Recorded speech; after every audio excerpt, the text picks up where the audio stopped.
This week on the Sports Initiative podcast, I sit down with Japan Sevens strength and conditioning coach Takumi Nishida. He discusses the challenges and cultural differences working in Japan, how COVID has affected the plans for Tokyo 2020 Olympics, and how they train their squad ready for Sevens events. This podcast was also recorded over the internet, so may sound a little different to normal. I hope you enjoy.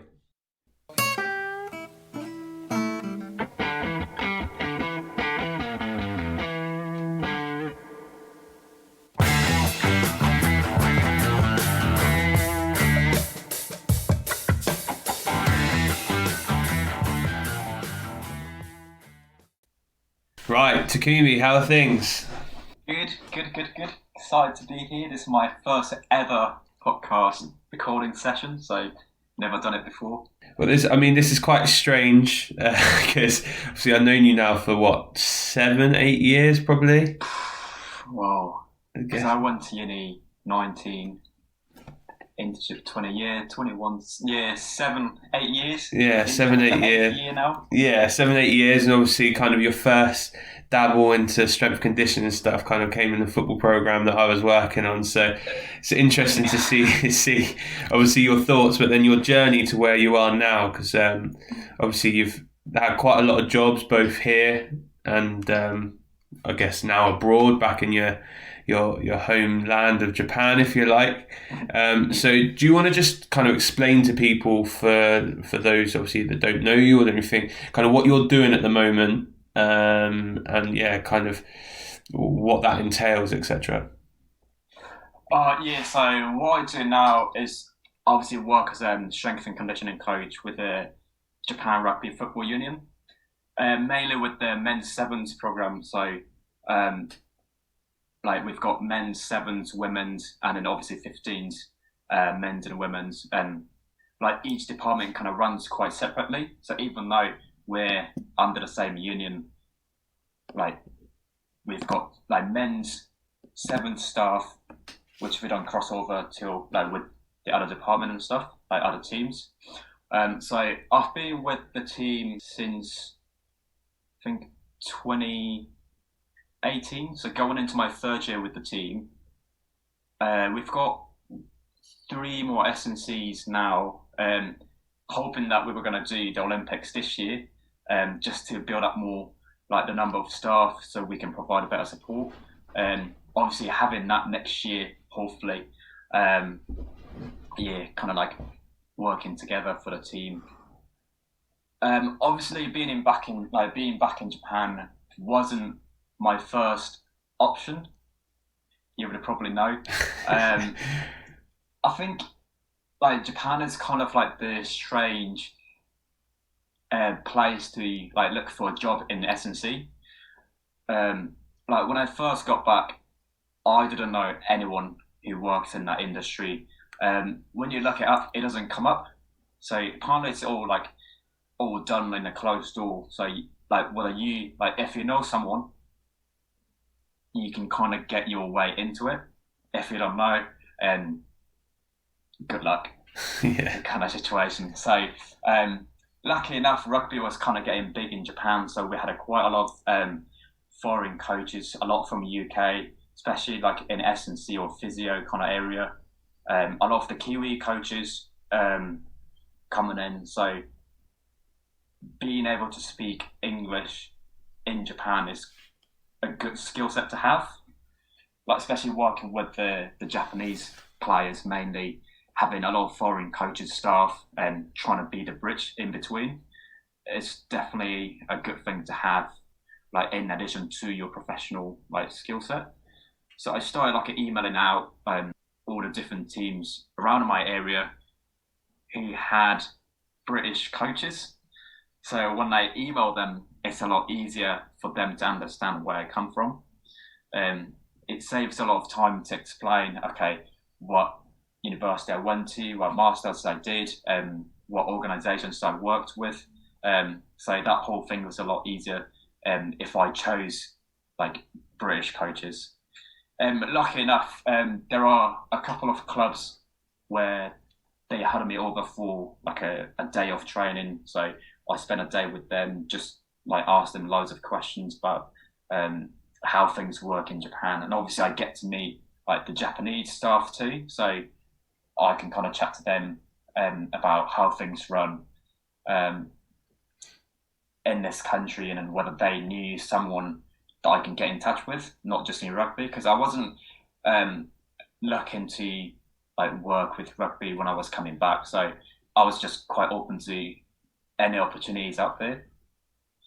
But because when I got back, I think I was 25 or 6. So it wasn't that age I can still do like a unpaid internship or still kind of, spend a lot more time doing that kind of thing. Because I think I've done that quite a bit during a time. Yeah, we'll get to that. We'll get to that. Your stripe. I think I was quite ready to kind of have the privilege to get paid for what you like doing. And lucky enough, I was kind of helping out British Skeleton, which is quite like one of the best successful organisation for the winter sports in the UK. And one of the coaches knew a staff in Japan, like a Japan federation. So I was kind of like helping them out in the summer camps.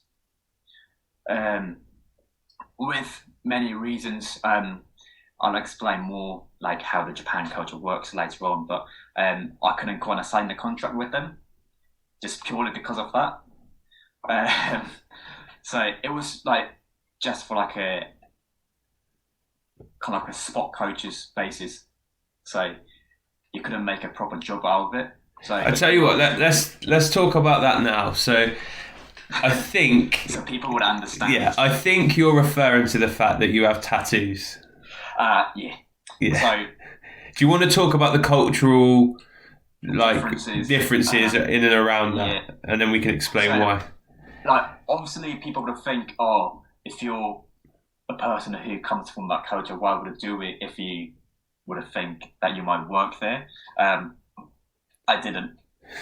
I didn't think I would go back. No, I would come back to Japan for this long to do or to work. But yeah, so obviously having tattoos, it's not seen as the good thing, just purely because like back in the day, it was only for the prisoners. So once you've done or get sent to a prison, the only way to differentiate who's like someone who's not done anything and be sent to prison is to have a tattoo, like a 2 rings on your arm or like a 1 ring on your arm. So that's how like the whole thing started. That's the sign. So when you come back, when you're out of it, people would know you've got history. Yeah. And then a few years down the line, obviously, many people will know Yakuza's, like the gangs that we've got in Japan from a long, long time. They've got more like a traditional, what we call traditional Japanese tattoos, which are more like a clouds, like a koi fish, or the demons and all that kind of stuff, all on their body. So, like from the get-go, whenever people see tattoos, it's got nothing to do with their personality or anything like that. Oh, they're from the bad side of the world. Alarm bells start ringing. Yeah. So, because we've had that kind of culture for a long, long time, even though now, like around my generation, a lot of people understand more, it's still not accepted. So, if you've got it, you can't get a job. It's like this straight thing. Strange. So, yeah. So, I had a job when I first got back in Japan, knowing that I might struggle to get an S&C job straight away. I applied for a gym nearby my house, which I thought, okay, at least I can kind of make use of my skill set to a different population. Yeah, lucky enough. So I didn't say it at the interview. I was carefully, I don't think I've ever read a contract that carefully. I read word by word just to figure out if they say whether you're going to have a tattoo or not. Obviously, they wouldn't say it, but I was looking for that word where it's implied. They say you can't have it. Yeah. If they don't say it, I'm technically not breaking their rules. So they didn't. But that job involved of me working in the gym half a day, working by the poolside half a day, and I didn't realise that you have to wear. It's like a budgie smuggler kind of thing. Like, you go to the swimming pool, you have to be full on, even though you're just on the side, just waiting for someone to get drowned till you have to do anything. But you have to be full on ready. Yeah. Ready to swim, dive in, save someone's life. So I got given that. I was like, hey, am I going to wear this now? Yeah. So that's the time I kind of told them, okay, I can't wear it. I had my leggings on and under my shorts. So why don't I just go in my leggings? I'll take my shorts off. I go in my leggings. I can still swim with it. And they said, okay, so take your top off, put a bib on so they'll know you're the lifeguard. I was like, the bib? Can I just put that on top of my t-shirts?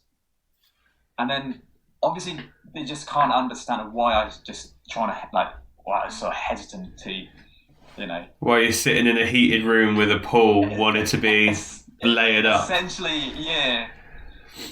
Like refusing to wear their uniform for someone who just came in as a newbie on a day one. Yeah. Lucky enough, the person who I paired up on that day was younger than me. So again, a culture with like a hierarchy system. I can kind of overpower him. Okay. Even though I was on my day one. So I kind of got away with it on that day. Second day, I had to work with like assistant manager, and then I got busted. So I had to speak to the manager, and I said to him, from my standing point, I didn't break any rules. It didn't say anything about it, even though I knew I'm stepping into a country or like the place where it's not accepted, because if I knew they would have stated it, then, I'm doing the bad thing.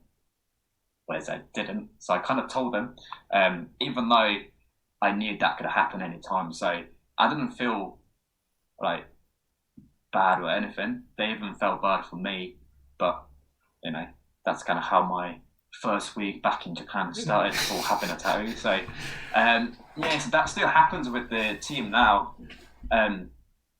Obviously working with a national team with this culture background, I'm not allowed to go out with the logo on my t-shirts, with the shorts on, showing my tattoos. Because we never know where I could be seen. I'm not a player, but there are quite a lot of fans now who kind enough to come down to their training and just have a look at what we do. So, you never know where their eyes are. So I guess obviously that culturally is very different to kind of UK and obviously a lot of other kind of more westernized countries, if you like. Mm-hmm. How does that factor to your training groups? So obviously I know you work mainly with the sevens, but you've got quite a crossover from my understanding with like Kiwi coaches or players or people from that heritage coming across, and obviously you've mentioned there you've got UK coaches coming across as well. So how does that work in terms of when you're trying to build a team together, you're working, and obviously I imagine sometimes you're having to translate between the two. What does that look like? So just speaking of tattoos, foreign people who's got tattoos in Japan are fine, because somehow Japanese people can put different glasses on. Okay, they're from different countries, so they must have different cultures. Okay. Could be like a religious reasons why they've got tattoos on them. Could be fashion. Yeah. Okay. But if I did it, that's a different story. Oh, you're Japanese, or you look like you're Japanese, so if you've got it, that probably means, okay, you could be dangerous. That kind of thing. So that's the first thing I kind of struggle to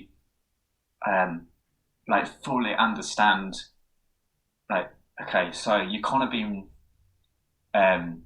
not racist, but you kind of like discriminating your own people within your own country with your rule, Yeah. but you're kind of open to like other Externals. people. Yeah. Yeah. So I find that quite interesting because it didn't make any sense, Yeah. just for that reason. But I think if it was something else, they would have tried to protect Japanese people over like a foreign people. But I think it's just purely different concepts. So I find it quite funny. Um, Working with different like foreign players, staff, it's definitely interesting and hard. Like it's good that we get different like cultures coming in, like not just in sports but like outside of it too. You probably know like rugby in Japan isn't a huge sport, even though like back of 2019 World Cup, people might think we could be like going up to the tier one nations, but that only happened for the last, I don't know, like 8-10 years. So still, like I think we've got a lot to like develop and improve and all that kind of stuff. So having that different like players from different background and coaches from different background who kind of teach us what's good and what's not, it's definitely good. Communication wise, it's difficult. Sometimes I get messages on like LinkedIn from different part of the world who's doing the same job, asking me whether they can come in and maybe do like a half a year internship. Without being rude, I think it's really difficult in this country because the language is just so different. And especially for the sevens, we can't afford to have a translator. Because a lot of the time what happens is we take 13 players for the World Series tournament with maybe like 5 or 6 staff. So normally that's head coach, assistant coach, S&C, physio, team manager, and an analyst. So having translator for that one particular staff or player isn't how it works. You need someone to double up, so you need your analyst to double up, or obviously in your case as strength conditioning coach you can do both. Yeah. And obviously like I need to understand the sport to translate, because essentially you'll be there like mouth and ears and pretty much everything. So if you mess up, the whole team is going to be messed up too, because you're the only way to communicate between the coaches and then the players. And then so that happened to be pretty much on my first task with the sevens. So as soon as I signed a contract, I had to go to Hong Kong for the qualification tournament, which back in the time we weren't a top tier team. So we had to win this tournament in Hong Kong to qualify for the World Series, which they've got 15 teams as like a core team. And then depending on the continents you play, one team could be invited to make 16. So my first job, got told, so we need to win this tournament. You can't afford to lose. Okay, I've never worked in sevens. Yeah, fine. By that time, all the previous S&Cs were gone, so it was only me in a whole men's setup. Never done GPS. Fine. Never been on a tournament. I got told, okay, you're going to be on the bench. So on the bench, you're going to have 5 subs and then 3 staff, normally head coach, team manager, and then sometimes a physio. And then a team manager needs to do subs. Back in the day, I was pretty much the only person who could speak English in the team from the staff side.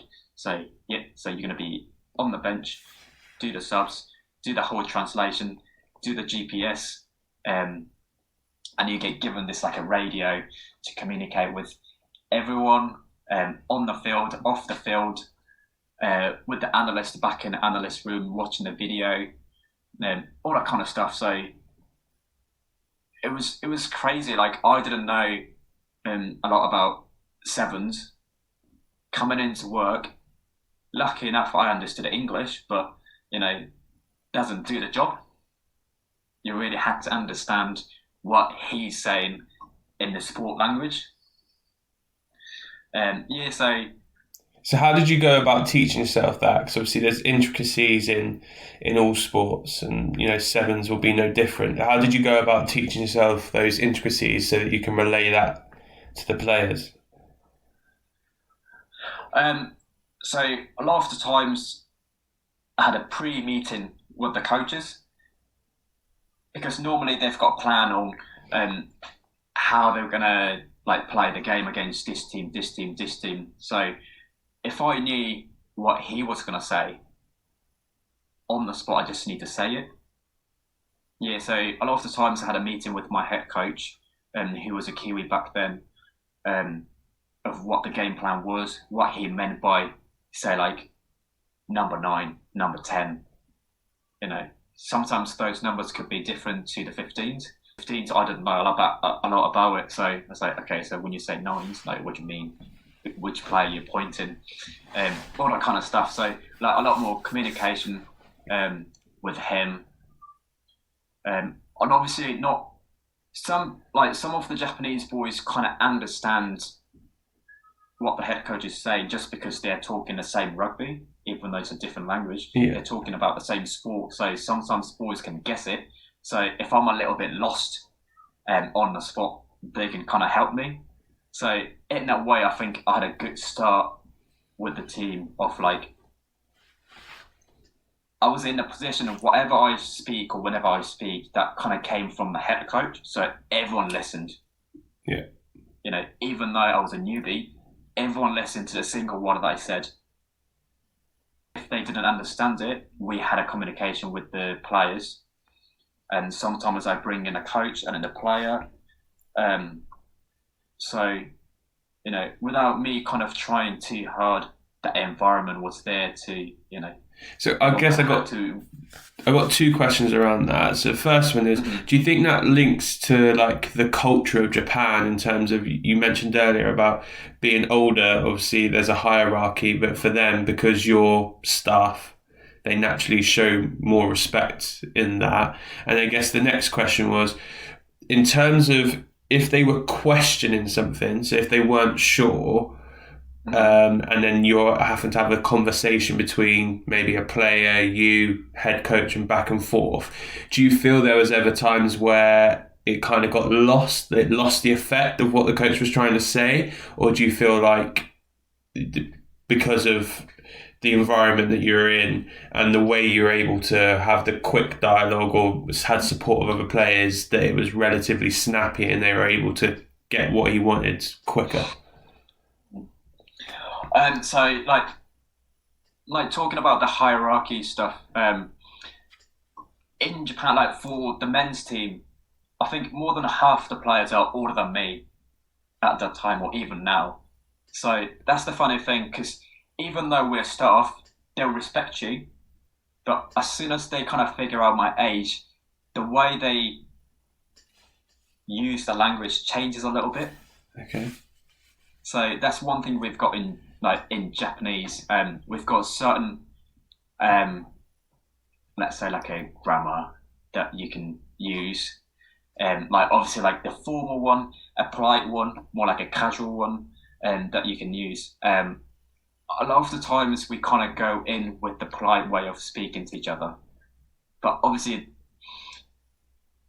as part of the conversation, they find out my age. Obviously, I wasn't hiding or anything, but that's kind of like the first questions you ask in a new place. Whenever they figure out,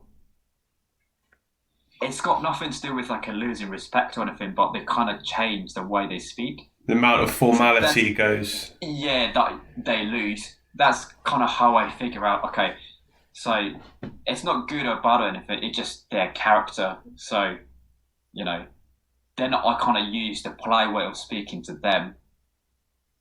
So that's what they're used to. Okay. Especially someone new, I don't want to change a lot on especially like going into the tournament, I didn't want to give them any extra stress on telling them like, oh, I'm the staff, so whether I'm younger or not, it shouldn't change. Yeah. Even though part of me still thinks that way, like it doesn't really mean anything. Like the age or staff, like the rule, everyone should be quite equal, respectful. But obviously we haven't got that here. So like whenever I just pick up, I just make sure, okay, so that player prefers this player, even though they knew I'm younger or a lot younger than them, they still got polite. So I keep it that way. So individualising for the player, basically. Yeah. So sometimes if they're trying to be polite for being nice, I go casual, so I can try to get more from them. Okay. Sometimes being too polite, it's like a bit of an effort. Loses the rapport in terms of you're not speaking their language, but you're not communicating in a way that they feel comfortable and relaxed themselves. Yeah. So that's how I kind of like choose the way I speak. Yeah. So that was kind of a good thing that I understood that part of the culture. So I just needed to pick up and change it depending on who I'm speaking to. Like in terms of like translating. There was a time for sure that I've lost the boys from me speaking in Japanese, but that wasn't because of I was translating wrong. So lucky enough, I think the translation was fairly on point, I would say. But why I was struggling a lot more was, how I didn't speak Japanese at all whilst I was in the UK, just purely because I wanted to focus on speaking English and improving on that one. So when I got back, I kind of lost Japanese a little bit. People might think that's weird, but you do, especially in a working environment where I didn't learn anything about S&C in Japanese, my own language. So, trying to talk about training or trying to do a presentation in front of everyone, like I had no issue with speaking in front of people, but I didn't realize what I was speaking didn't make any sense to any of the Japanese boys who were sitting in that room. So when I finished the meeting, all the boys' faces were like, "Oh no, what's just happened?" Yeah.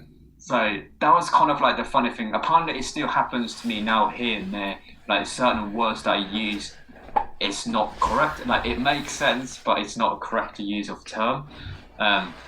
What about in terms of like coaches' points? So say for example, he's stopped the session. You're in a session. He stopped it and said, "You've gone down the open side there.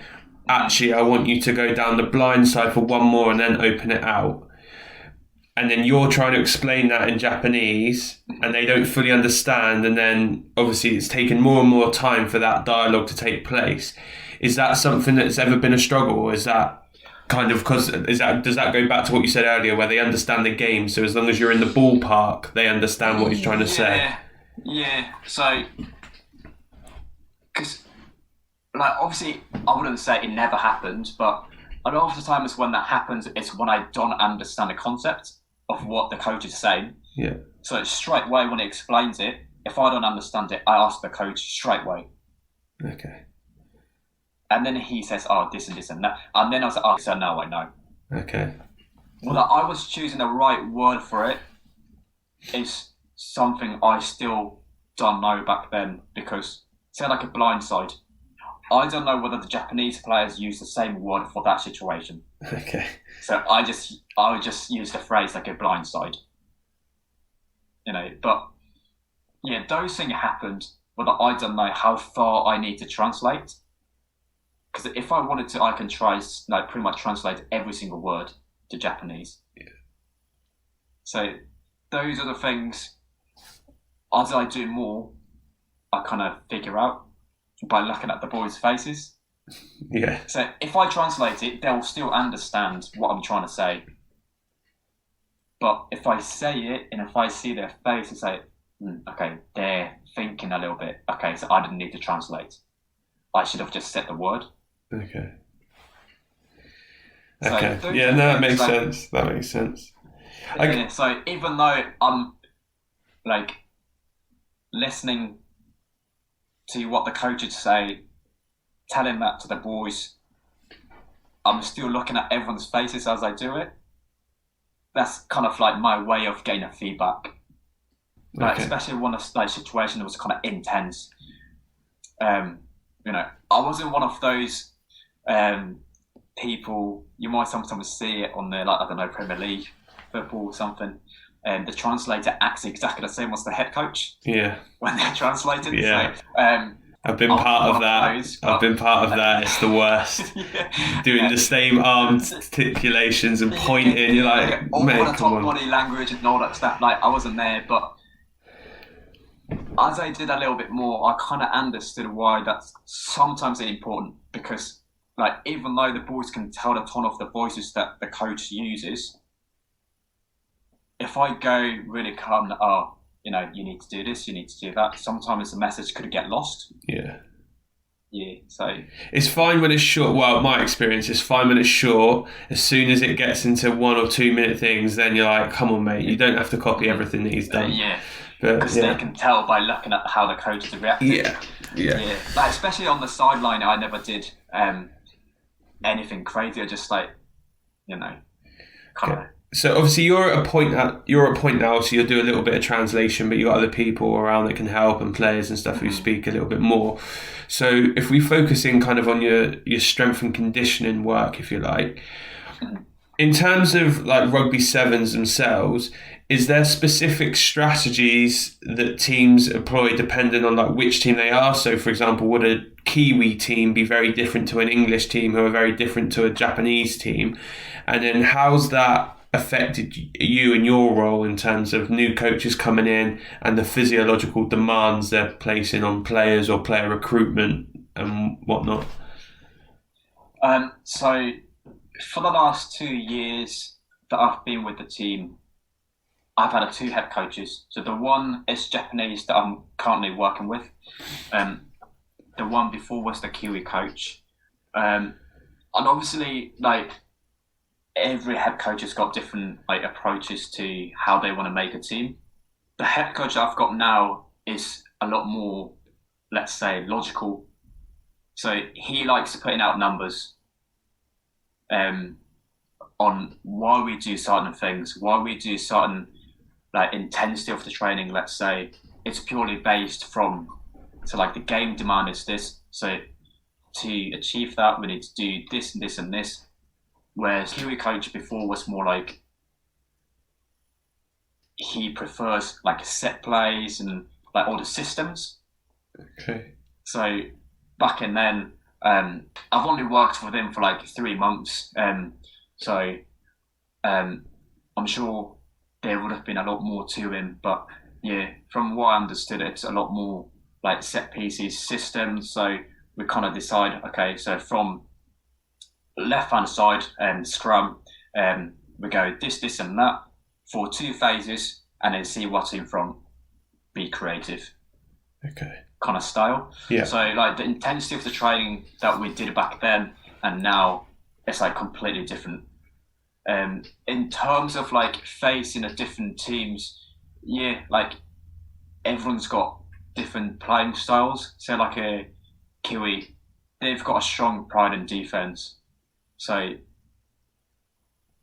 they can work hard for like good 2 minutes, just keep like defending purely for like 2 minutes, which is like in sevens the hardest thing to do, because you share the same, like, the size of the pitch with the 15s, but we've got less than a half of the players on the pitch. Yeah. So like defending for 2 minutes basically means you go side to side from their end to your end. Yeah. So, and someone like South Africa, they're physical. Like, they've got that kind of like a beast in them. So every contact situation, they'll come at you hard. that's something they've got a pride in. And whereas like if you look at Japanese players, we're quite known for like a short and a quick type of like athlete across many team sports, same in like a football. So we're trying to like kind of maximize that as our like strength. Yeah. But obviously, like competing at the world stage, we can't just look at okay, we're small and quick, so we just make sure we beat them with it. If we were established rugby country, then yeah, we might be able to get away with it. But someone who's trying to make it to the top level, we can't neglect being too small. It's gonna, help us being too quick, and somehow we can outrun them. Okay, so talking physiologically, you've kind of got two quite different ways of three there. You've got South Africa that are physically very good in contact, are going to try and go through you if you like. You've got the Kiwis that sound like they're physically very fit and able to work for long periods and maintain that. And then obviously you've got yourselves who are quick around breakdowns and all of that type of stuff, I'd imagine. So how do you go about preparing your players for a tournament like you spoke about earlier, or one of those tests? So like say for example you got South Africa coming up in a game, are you looking to increase their body mass so they can cope with that? If you're playing New Zealand, are you looking to slim your players down so they can work for longer periods? How does that feature in your planning? Yeah, so just to explain how a sevens tournament works, we do like 2 weeks of back-to-back tournament. So week one, say we played in Dubai. So we play 6 games over in 2 days. So Saturday we've got pool games, which normally is 3 games, and then depending on where you finish, you play top 8 or bottom 8 tournament, like knockoff stages. And sometimes that could be 2 games or 3 games, depending on how well you do. And then, depending on that tournament's results, we get the different pool for the following week, which is in Cape Town. Okay. So we can't quite guess who we're going to play. We know the first 3 teams that we're going to play in the pool. Yeah. But once that's done, we just don't know. Yeah. So what we normally do is we prepare whoever comes in our way, we're trying to beat them, that kind of mentality. So we're trying to create what we're trying to do as a team, not so much what they're going to do, because we know, with the whole technology and stuff, all the game clips and stuff is available everywhere. So we know all the 15 teams on the World Series and how they're going to play.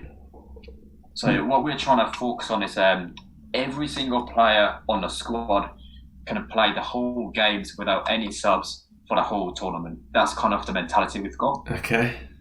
So the sevens game is 7-minute half with a 2-minute break, and then between games rests could be an hour and a half to sometimes 3 and 4 hours. And we do that 3 times a day, 6 times in 2 days. So we're trying to have players who can do all of it. In that way, we're saying, with the subs we've got, we're in a better place to outrun them. So that's kind of key thing that we've got. Okay, so if we struggle with the physicality, even though we don't neglect it, we still go quite hard in the gym and stuff. But what we can do is, because we are slightly lighter than the other nations, we're in a better place to keep running. So if we can keep running without getting tackled, again, we might put ourselves in a better position. So obviously, Taps, you've just said about them being able to work for 7 minutes or half, 2 minutes, 7 minutes and stuff, and being really, really fit. So in terms of your training, etc., what does that kind of specifically look like? How do you prepare your players for that? Yeah, so obviously for the tournament week, it's quite hard to like go hard, because a lot of the times we have to travel for like 8 hours, which means we're going through a few time zones, so it's a lot more about recovering from it and just fine tuning the things. But like the training camps we do, trying to imitate what the game is like. So the maximum games we can play, if everything goes our way, is 6 games, which means we roughly run about 1,500 meters per game. So doing that 6 times, about 9k over 2 days. So obviously we get that kind of numbers from GPS. So it's not just the distance that we get, but obviously different speeds that we're running at, and all the different numbers we can kind of take from those GPS. And a lot of the things we look at is how fast they're running and that distance in the game, and how long they run per game. So we're trying to say if 1,500 meters per game, and say the 20% of that is them running quick, we call it high speed running. So if that's kind of the basic demands that we know, in one training, which is about 60 minutes, we do some skills, some conditioning, some kind of like a 7v7 type of drill. In that one session, we're trying to go 1.5 or double that amount of what the boys need to do in one day of the game. So if each day they need to run about just under 5k with the warm-up included on the game day, we go on like a very, very hard day, we run about 10k in a day, purely by doing rugby. So that's where I come in, the skill coaches come in to talk about, okay, so how we can manipulate that drill session to that intensity. The last thing I want to do is to get them on the baseline, on the whistle, run, because everyone can do it. Everyone can be fit to a certain level, but obviously for doing rugby, you need to use your head. It's not just, passing the ball, running with it to run for 40 minutes. There are a lot of things that you need to be able to do within it with the quick speed. So even when they're doing the passing drills, where we place it, do we want to get them do it when they're fresh first thing off the training, or do we want to get them do it straight after they've done some kind of like contact conditioning? So we test them how they can be switched on when they're tired and still be able to execute the skill. So that's kind of how we set up the intensity in terms of like what the game demand is like, and we're trying to go above it. Yeah. A lot of the times. In the camp, let's say we've got 7 days of a training camp in Japan. Say day 1, Monday, we get together for lunch, have lunch. Afternoon, we've got field and a gym, which is about like an hour each. And on that field, we do this, a lot of the boys hate, called Bronco, okay, which is a 1.2k running test. You go 20 meters, 40, 60, shuttle for 5 times in a row. So I set target for those tests. I don't like using the word test, because a lot of the times we're trying to come up with anything that could class as like a niggle to trying to get away with it. But it's more for us to know what they're like coming into the camp. So what I figured out is, once they go above 4 minutes 45, a lot of the things happens in the game is going to go lower too. So that's kind of a fitness threshold, like a benchmark. So it doesn't mean when they can run that quick, you're going to be amazing on the field. But if you're slow, there'll definitely be something happening on the field that you might be, or you could be doing better. So just to get that clear, you do 20, 20 yards? Meters. 20 meters, 40 back, meters. 40 meters back, 60 meters back. So you do that 5 times in a row, which makes it 1,200 meters. Okay. And you have to do it in under 4:45. It's like the latest benchmark. So ideally it's 4:40 Okay. for the sevens boys. So anything above 5 minutes, we see certain numbers start going down in a game, or drills, like a game-like drills. Yeah. Anything above 4:45, we start seeing they struggle with the high-speed running towards the end of the game. Whereas someone who's got those two, regardless of their skill level, they seem to be able to maintain those throughout. So obviously, there are more things to it, but on the big picture, that's kind of how we see it. So we do that first thing in on the camp. So every time we see the boys on the camp, sometimes they don't look too happy, especially for us. And then we do the gym, and then Tuesday sometimes do a triple session, one in the morning, one straight after lunch, and then gym. And then we do that 2 days in a row. So we're kind of trying to recreate the 2 days of the tournament. Yeah. If it's not purely for preparing, say that kind of format happened 3 weeks out the tournament. If we've got more time in our hands, sometimes do 4 sessions a day or 5. So sometimes we go gym session at 6 in the morning, and then a half brekkie, and then AM field training, which tends to be the hardest thing of the day. So we do a lot of running, a lot of rugby, and then have lunch. They get about 2 hours break afterwards. A lot of the boys just sleep, trying to recover as much as they can. Hit the afternoon field session, and then we do the gym after. So the morning gym is more like a off-field conditioning. So on the rower or on the watt bike. And what type of sessions are they doing in those? A lot of it is like a circuit. Yeah. So those early morning gym sessions are never taking it easy. Okay. Yeah. So 1,000 on the rower, 1,000 meters on the rower? Oh no, rower's like a 250, like a sprint. Okay. On the rower, so they have to hit it around 50 odd seconds. Okay.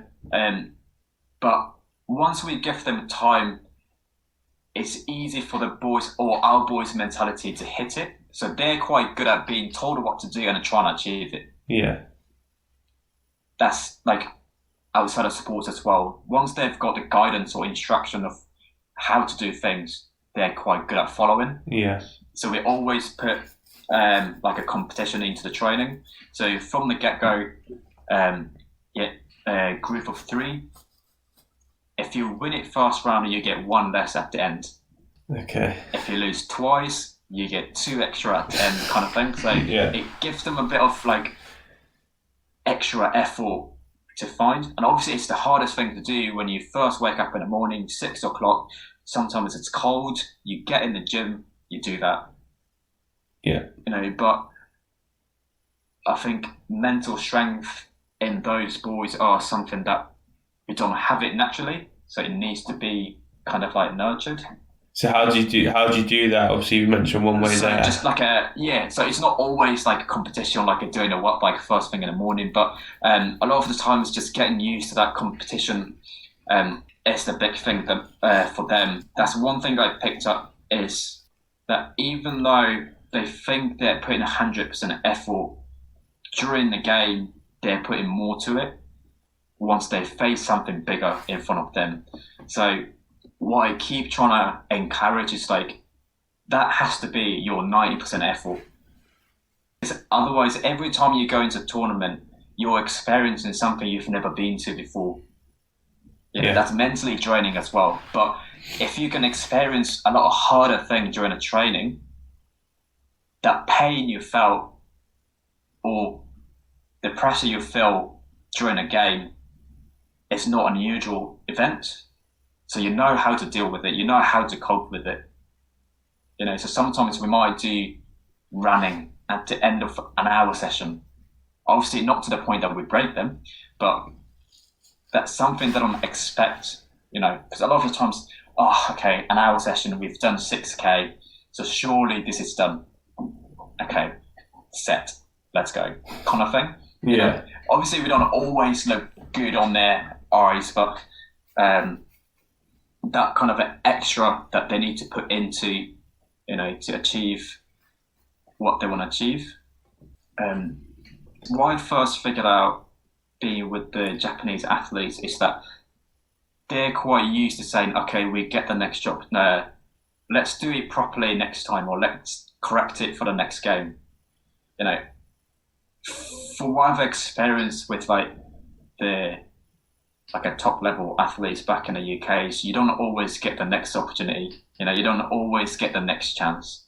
Once you get to that level, there is always another athlete or a group of athletes who are trying to get your spot.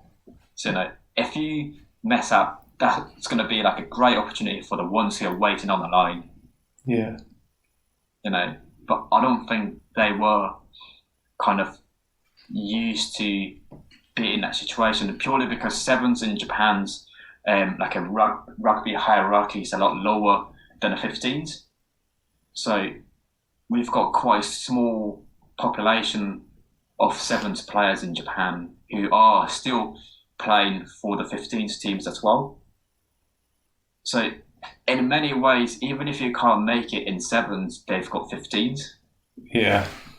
Or even if you miss out on this tournament, just because we've got a small number of available players for us, they might get called up again. Yeah. So there are many situations where created that kind of mentality across the board. So, always trying to encourage for them to understand this is not an everyday job. You're lucky to be here, kind of thing. So can you elaborate on the 15s and 7s program? Because I know that obviously we'd spoken about this before on the phone last week, and you were saying how it works. And can you explain exactly how it works and how it compares to some of your other nations, like you mentioned New Zealand and South Africa and England earlier? I don't know a lot about women's side of it, so I'll just speak purely on the men's side of it now. But the senior 15s is on the top of the pyramid. So if you get called up to it, that's your ultimate goal for as a rugby player in Japan. The second thing is probably what we call Junior Japan, which is a Team B of the 15s men's. So that could be from the uni students to, I don't know, someone our age. And then we've got under 20 men's on the third in the hierarchy. Bear in mind, the team I work with is the national level, so that they are the top tier of the men's sevens. We're still not on the pyramid yet. And then that's probably where we come in a joint place with the high school Japan.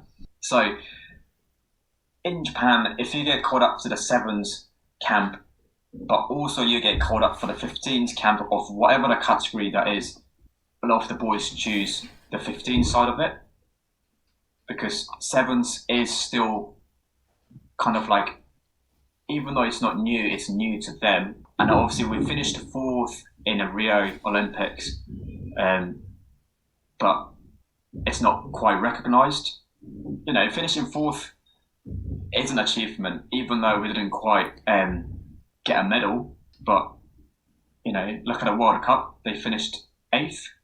That was the best thing ever in a country of rugby. But it's different at the Olympics. If you got a medal, well done. If not, you might be forgotten. So in terms of your player recruitment and stuff, obviously there's club sides in Japan, isn't there? I imagine that play each other, similar to what Bath and Wasps and London Irish, etc. do over here. How does that work, and how does your player recruitment work from those clubs into your program?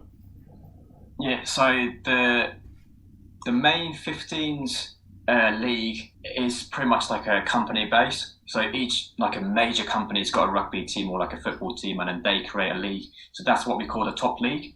So a Coca-Cola Santori, Honda, that kind of companies got rugby teams. So kind of similar to like motorbikes and yeah, like a Formula One and stuff, where McLaren have a team or Red Bull have a team. Yeah, that kind of idea.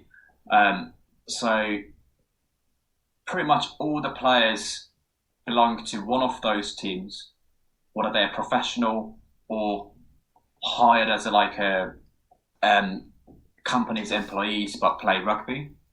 So there are many like ways of contract for the rugby players in Japan. And then we've got a second tier, which are still the same, like many companies own a rugby team. So, and then within it, the 15s top team kind of pick their players, and then what we can get our hands on is pretty much like the second tier players. So all the good players are pretty much get taken from the 15 side. Obviously, not everyone would be suited for the sevens, but a lot of the times they're skillful. So I'm guessing physiologically you're looking less at like second rows and props. You're probably looking more at backs players. Yeah. So just because of that hierarchy, we don't always get who we want. Even if we ask them, sometimes we say, "Oh, okay, I've got the 15s games this weekend, so I can't come to your camp." But then sometimes it's like, well, when you come to this camp, you might be selected to go to the World Series where you get a cap. But still, it's not their priority to... Whoever we see as like a hopeful players, we just get them in. It doesn't always work out. Sometimes they can't tolerate with the demand of the sevens. It's just so different to the 15s. We almost say it like just different sports. So, it's not just our ends that struggle, it's from their side too. So even though we want certain players, when they come to the sevens camp, they might say, okay, this is not for me. It's just too hard for what they're used to doing. And thinking about, okay, every time you come into the camp, this might be the situation that they have to go through for however many years if they were to commit. So, it's not always easy for them to. It doesn't mean we can like lower level of training camps just so we can, have the players to come in. Yeah. So that's kind of the thing that could be an issue. It's not like an issue, but like we struggle. So it's not that our players aren't skillful, but there are better players out there in Japan who play for the 15 side who could play for us. So sometimes you just need to pick someone who can run quick, someone who's strong but can run too. Those little talents that they've got, we kind of need to try to spot them and trying to get them in, see if they like it. If they like it, we try not to break them for as long as we can. So hopefully he'll be like a next key player for the squad. So obviously everyone at the minute is working remotely because of COVID and stuff. I guess in your role with the players that you have coming from all over Japan, you work remotely quite a lot. What does that look like? So obviously for now, it is quite difficult. And as a team, what we set is just their health as a number one priority. So we don't quite give them many things to do. A lot of our boys are old enough to be married or have family, kids, and all that stuff. So we kind of want them to have that as their priority. Especially like for the last few years, we ask their time a lot to be in the camps and being away from who they want to be with and do what they want to do. So we're kind of giving them this time as like just to refresh and just go back to where you get the energy from, all that kind of stuff, and see whether you've really got extra year to go for it. So even though we kind of give them, okay, so home-based exercises that you can do some like a road walk that you can do, like cycling, running. So what would that be in terms of like distances and stuff you're asking them to keep up? We don't set it. Okay. Just literally just go for a jog. Yeah, so say like 30 minutes, 40 minutes. If you feel like it, go for like an hour run. But because they haven't got access to like a physios or anything like that, just if they get injured from it, we can't look after them. Okay. Because in Japan we don't quite know how long we're gonna go for, like in the situation. And once we know that we can start having a training camp, then we'll start give them a little bit more specific training programs. But for now, we don't quite tell them what to do. Obviously, if we get asked questions like, near my house, I've got a park where they've got this, and that, so I can potentially use it for the training. Can you give us what I can do with it? Then obviously I'm more than happy to do it. But like as a team for now, we've kind of just taken a step back so they can recharge. Okay, and then in terms of like gym sessions and stuff, both kind of externally and when they're with you, what type of exercises are you using to improve kind of, I guess, away from a aerobic sense, more of a weight bearing type of activities? Yeah, so the funny thing is the boys love going to the gym. So even without us giving a program, they kind of do the gym work without us kind of telling them what to do. But obviously we give them certain things to do, especially for the lower body. A lot of the boys seem to stay away from it.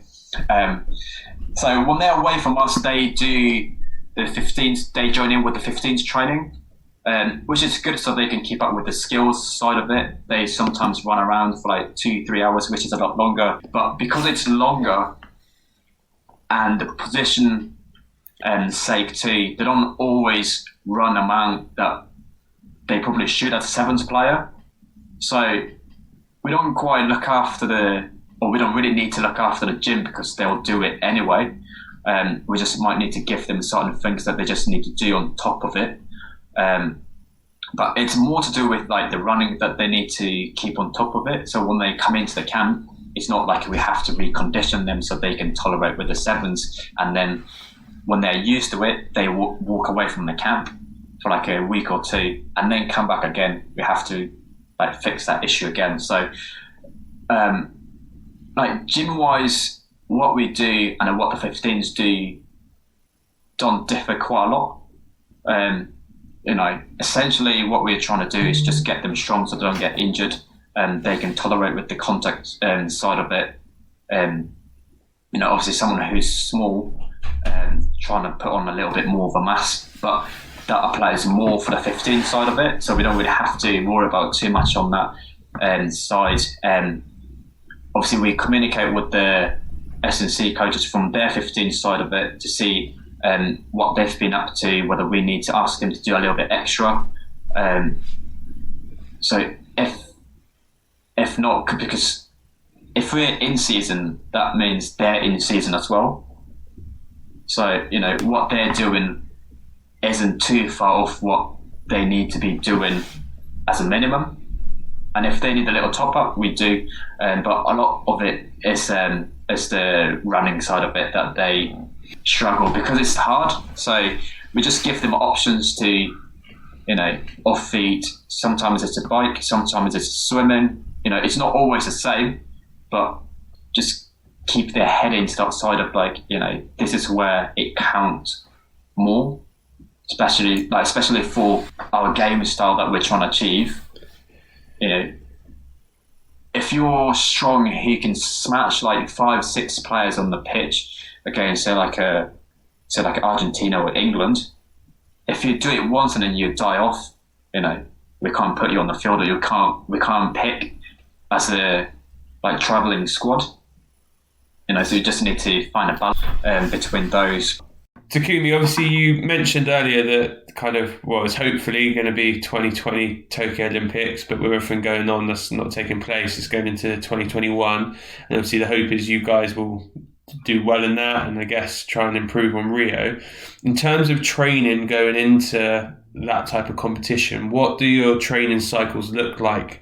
Like how long will you get the players for? And yeah, what in terms of preparation, what will your preparation for that type of tournament or event look like? Obviously, with this whole COVID situation, we don't quite know when we can go back into training camps. And obviously, we were talking about like the first week of May, which doesn't seem to be happening now. So we're thinking maybe another a month to add to it. So probably the earliest we can start training as a squad might be from mid-June, maybe July onwards. Obviously, from there, we've got just about a year to prepare. Within that year, we don't know for sure how many tournaments we can fit in, just because like everyone's kind of going back into that sort of like a normal life. So this whole like crossing over the continent and going over the borders and stuff, we don't quite know when that can happen as like that previous year. So we're kind of expecting the worst to say probably till the end of this year we will not have any international tournaments. So if anything, we can potentially do a tournament without any crowds domestically to start with, and then maybe we can go like some countries in Asia to do some games. But again, that goes well. So we're kind of focusing on ourselves just to look at what happened last year. Obviously, the season got cut short, or a lot shorter. So looking at individual players and what they can do, like what they can improve for the next, let's say, 7-8 months, and building up to the Tokyo Olympics 2021, hopefully. So yeah, we don't quite know for sure how well we can like plan it. Obviously, we've got the plan starting from next month, which means we start pushing back. But obviously, we can't just push it back. At some point, we need to cut certain elements off it. So we kind of start having a conversation about what's something that we can't miss out on. Yeah. You know, building up to the Olympics. So if you're looking like best case scenario, you get the players back in, you manage to get nothing maybe internationally before the end of the year, but then the run up after Christmas or whatever, you got carte blanche, if you like. You can go and do as you please, and you can get all the work in that you need to. What would that look like? How long would you have on camps? How many camps would you have? What work would you do with them? Like, what would your macro and micro cycles look like during that build up? Yeah, so the lucky thing about Olympic year is that we can have all the boys who sign a contract to commit to the sevens for that year to ourselves. Okay. So we don't have to share the players between the 15s club team and us. So even though they still belong to the 15s, whenever we do the camps, they come in unless they're injured. So that's one good thing about this year and until the 2021. In terms of number of camps, I can't quite say we need this amount of like camps to be perfect. Yeah. Obviously, we've got certain like targets that we need to hit, and obviously one way to test it is to play against like the world top level and see where we are, and then work off it again, just like tweak the plan a little bit. So but at least when we do a camp, it's about a week and sometimes about 10 days. Obviously, like the longer we do doesn't mean we get more out of it, especially like the demands they we put on themselves. We can't do it that often, especially for the Olympics. Like the mental side of it's bigger, so we're trying to put more emphasis on that side and the support as well. Sometimes we kind of neglect or overlook the mental side of it. So this year, even if it was happening in the summer 2020, we were kind of adding more support for the mental side of it to the players. What did that look like? How did you do that?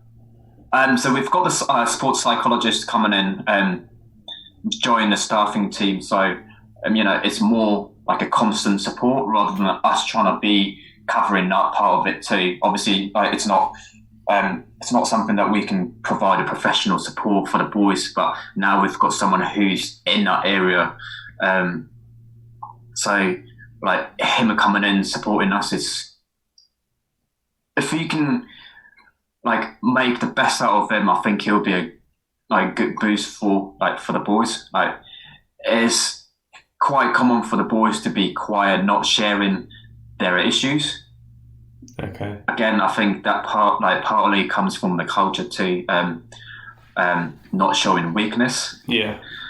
It's kind of like their thing. So, having the opportunity to share that with someone who can like help you and guide you to the proper direction, I think will be put them in a better position to come into the trainings or to the tournaments, essentially, like ultimately for the Olympics. Like, especially from now onwards, all the selection's going to happen. So now we've got about 30 odd players who signed a contract to commit to the Sevens. It will be down to about 15, 16. So more than half of the teammates who you're training with now will be gone. So, I think like supporting that and integrating it into the training, like I was mentioning earlier, how we put like a mental kind of toughness element to the training. With the professional advice, we can implement it in a better way or more appropriate way without damaging them, if that makes sense. Yeah. So again, like we don't know it for sure, like how long we can do, but normally, like regardless of what events we've got, it's about like minimum like 5 days of training camps. Longest one is about 10 days, 2 weeks, like depending on location. So like say like in the summer in Japan, it could be as hot as like a 40 odd degrees. So we kind of like escape towards north where it's a little bit colder, like around 20. So and less muggy. So we stay there long enough to get as much training as we can. So probably you're looking at the Tokyo Olympics, you're probably going to have maybe a 10-day training camp before you start the competition to get used to the heat. Yeah, used to heat and stuff. The funny thing is, when they rescheduled the Olympics, I thought what they could have done is to shift it to like an April, May time, which like say like today it's 25 degrees and it's really nice, whereas from here they'll start picking up humidity, which makes the whole thing a lot worse. How the marathon was moved up to the north, so they potentially could have organized the whole thing a little bit better, because that was one of the key issues that everyone was talking about, Japan's being too hot in the summer. So all the some of the events were moved too early in the morning, or like to start or to finish. Even the rugby sevens was split into 2 parts in a day, so trying to avoid a midday. I've used the same stadium before, around a similar time, and inside a stadium it could go like beyond 40, just because it's like a half dome, so it's a little bit covered at the top. Not much of a wind goes through, so like outside the stadium it almost feels a lot cooler. So like the whole thing, I think, could have done it slightly different if we were to change it. So that's quite interesting, the way they kind of stay the same. Okay, well, listen, Tax, I appreciate time difference wise. This is getting late for you with being over there, and you probably need to grab some food and stuff. But I think we'll probably try and catch up again, maybe a bit closer to the Olympics, to find out kind of what you guys are doing, what the plans were, and also just to check in and see how everything was. It'd be great to kind of get a running commentary, if you like.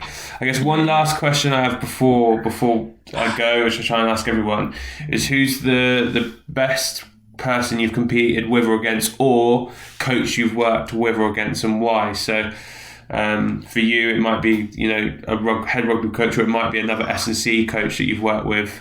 And I guess just explain why. Yeah.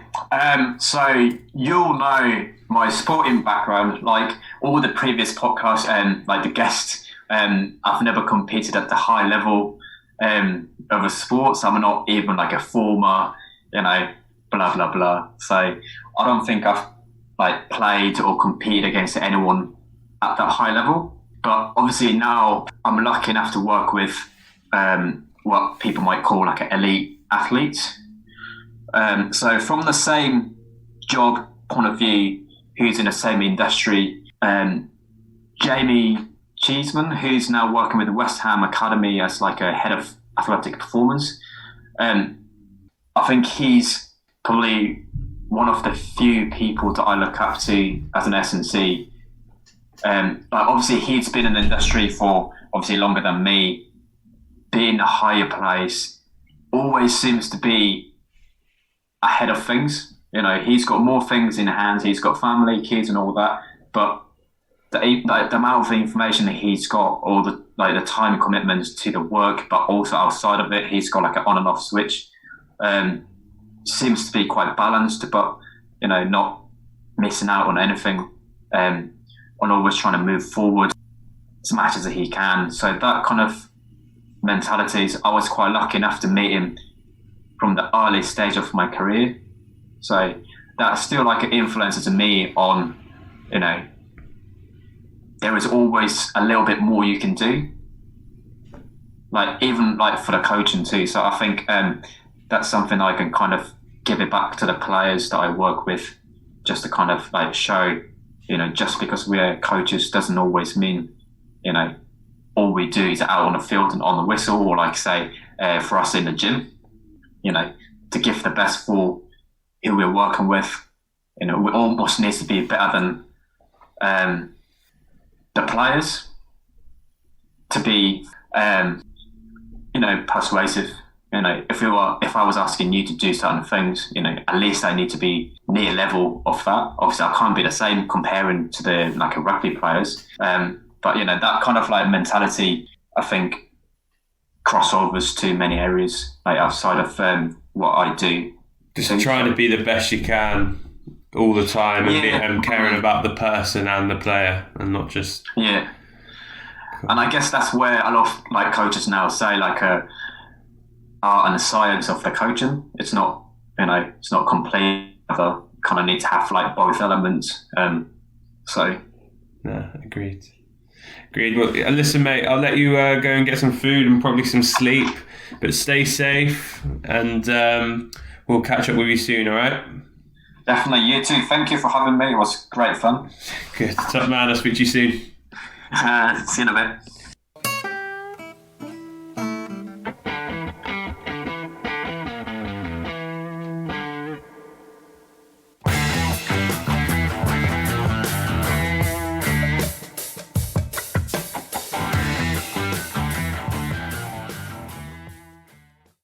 Thanks for listening to the Sports Initiative podcast with me, Michael Wright. Please remember to follow us on Twitter, Facebook and Instagram at the Sports Initiative Podcast, and share this podcast with friends and family. I'll see you next week.